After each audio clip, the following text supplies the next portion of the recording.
Buying the right e-bike can be overwhelming, especially with so many different choices out there. But don't worry, today I'm going to help you make the most important decision of all. Should you go with a mid-drive or a hub drive motor? I get asked that question so many times on the channel. What's the difference between a mid-drive and a hub drive motor, and which one's best for me?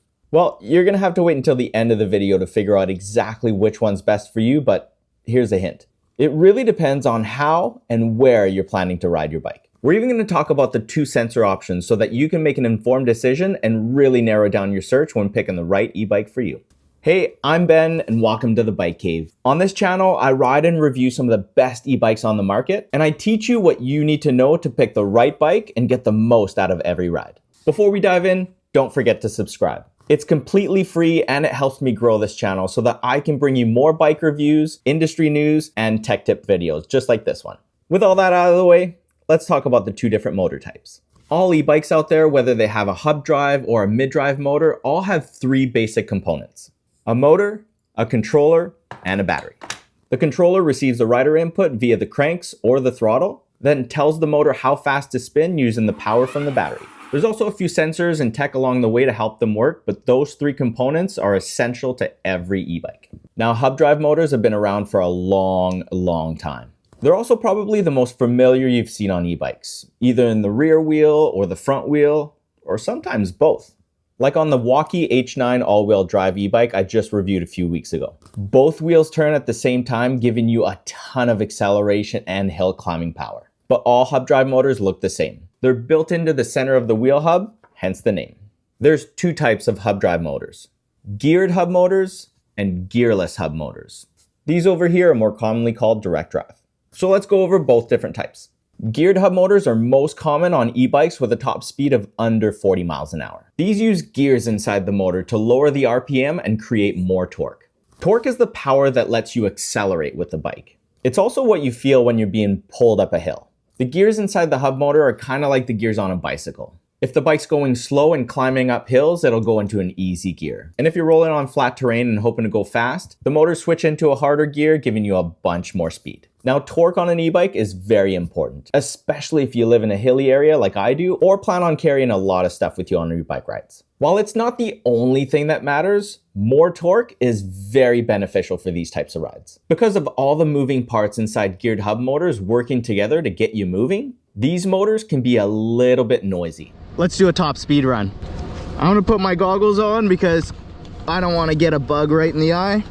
And I heard this bike's kind of fast. Pedal assist number 5, I've got it unlocked in off-road mode with boost mode enabled. GPS over here. 3, 2, 1, go.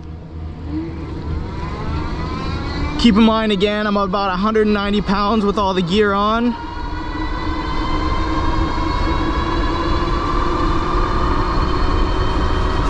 $28 already. 30 miles an hour.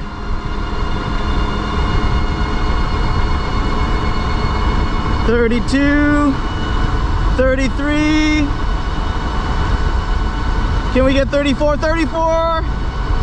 Gearless hub motors, on the other hand, commonly called direct drive, are known for their top speed. These motors have no moving parts inside them, other than the bearings they spin on. These motors are known for their high top speed and commonly found on Moped-Style e-bikes and bikes that can go over 40 miles an hour. The major perk I find with direct drive motors is that they're virtually silent and the acceleration with them is super smooth. On the website, they claim that this 2,000 watt nominal motor that peaks at 3,000 watts can go anywhere between 44 and 48 miles an hour. 3, 2, 1, go.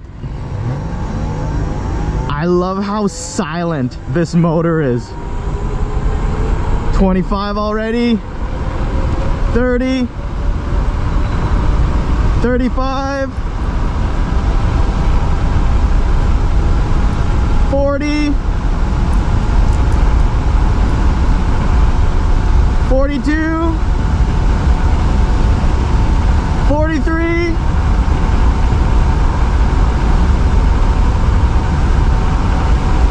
44. 45. I saw it flash 45.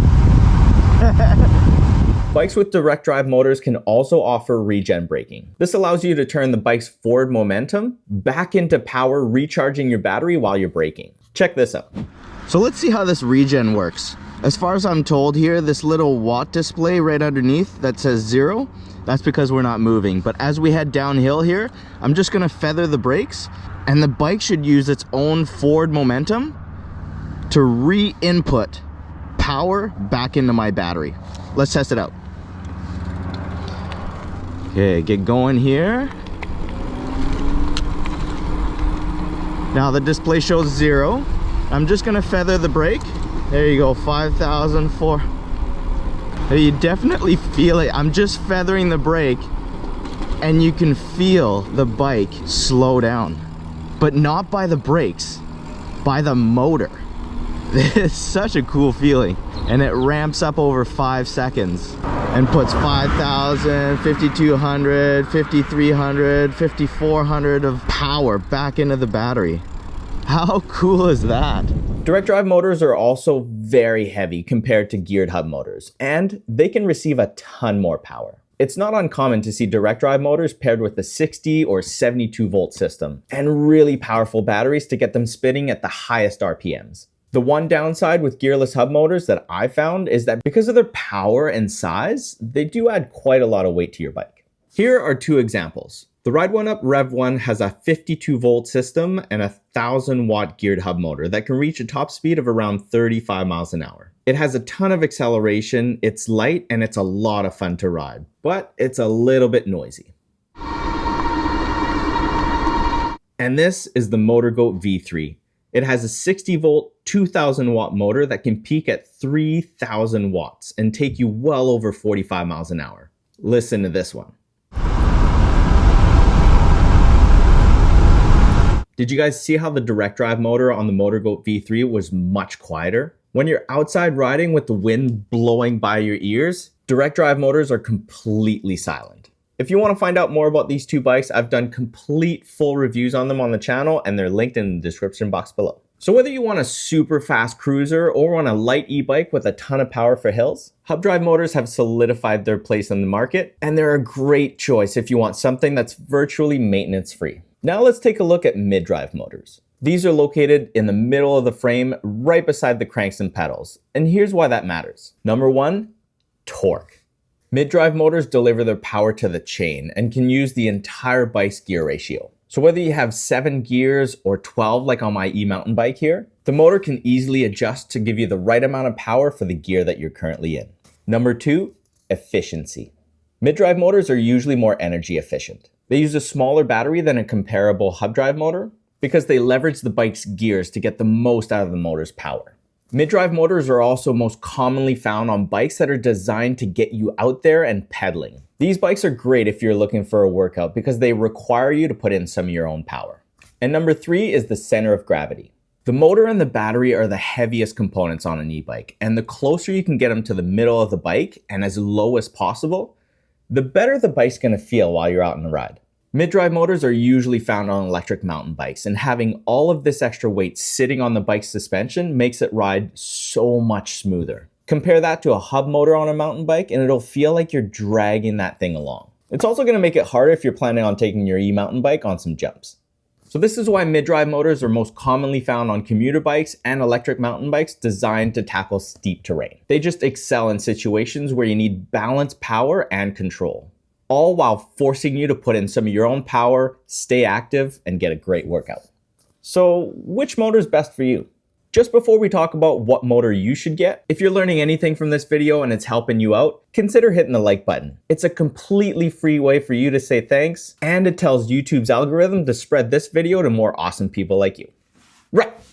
So which motor is best for you depends on what you're planning to do with your e-bike. If you're looking for a mountain bike and something that can handle steep and challenging terrain, a mid-drive motor is definitely the way to go. It'll let you take advantage of your bike's gears and help you climb steeper trails than you ever thought possible. These mid-drive motors are also found on Class 1 bikes. These are bikes without any throttles, so they require you to put in some of your own power and get in shape.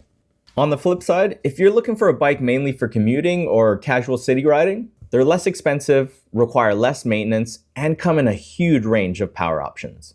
From a little 250 watt motor in a folding bike to this massive 8,000 watt motor in my Lyric Graffiti X, hub drive motors are perfect for easy everyday rides.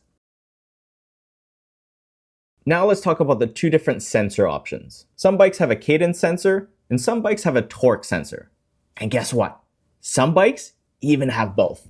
This is one of the first bikes I've ever tested that lets you pick between cadence and torque sensor. Check this out. In the app, after the newest firmware update, you can go into settings. You can set it in torque or cadence sensor. A lot of people love the feeling of a torque sensor. The more power you put in, the more power the bike gives you. It's a very natural feeling thing. It just makes you feel like you're superhuman powering and pedaling the bike. However, there's still a big group of people that love the cadence sensor. They love just being able to just spin the cranks, ghost pedal if you will, and then just have the bike do all the work. You literally don't have to put any tension onto the chain and drivetrain. Just spin the cranks and whatever setting you have set on the bike will give you that amount of power. That's it. There's no up and down like the torque sensor. So let's talk about these two different sensors and how they help the bike deliver the power. So how does a torque sensor work? A torque sensor measures how hard you're pedaling. It detects how much pressure you're putting on the pedals and the cranks, and based on that, it completely adjusts the amount of power that the motor adds to yours. The harder you push on the pedals, and let's go all the way up to 5, drop all the gears, and really pedal,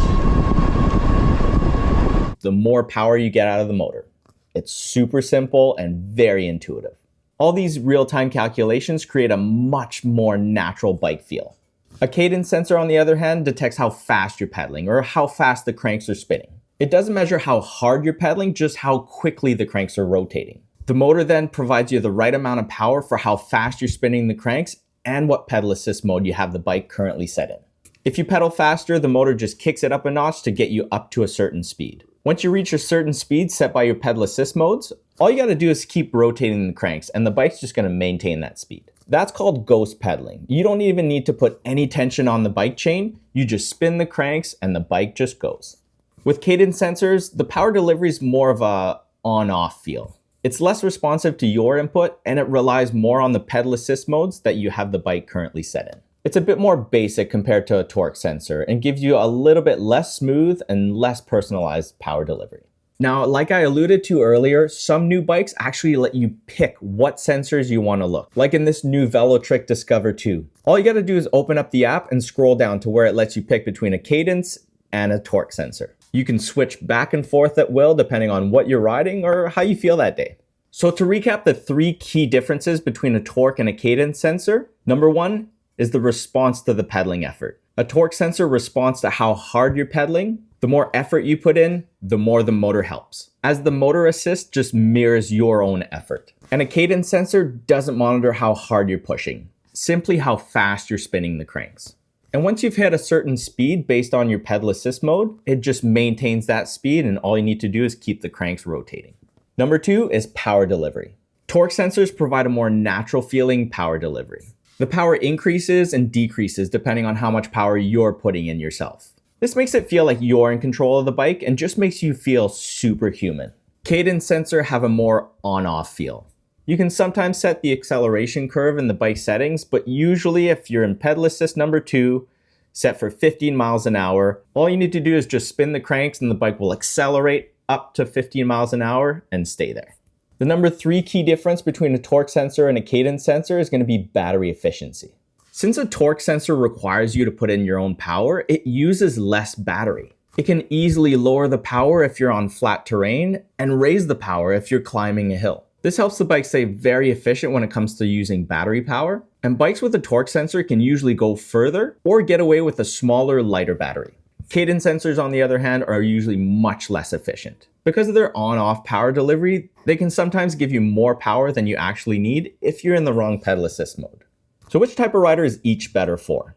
Torque sensors are going to be for riders who want a more natural feeling e-bike. If you like having more control over the power the bike gives you, a torque sensor is definitely what you need. They're great for hilly terrain and mountain biking, where you need that power to tackle steep inclines or some rough trails. Riders who want a smooth and responsive ride and prefer a more seamless blend of power and pedaling will definitely prefer this sensor. And cadence sensors are going to be better for riders who want a more simple and more straightforward assist. If you're just a casual commuter and want a bike without any nuances in power delivery, a cadence sensor is going to be a good fit for you. They're ideal for flat terrain and urban riding, where you just don't need the bike to adjust to a bunch of different hills. Riders that are looking for ease of use and just a steady amount of power while spinning the cranks and just enjoying your bike ride are definitely going to want to gravitate towards a cadence sensor. So what's easier to maintain? Now here's where hub motors have a huge advantage. They're simple and reliable, and usually you can do the maintenance yourself with your own tools.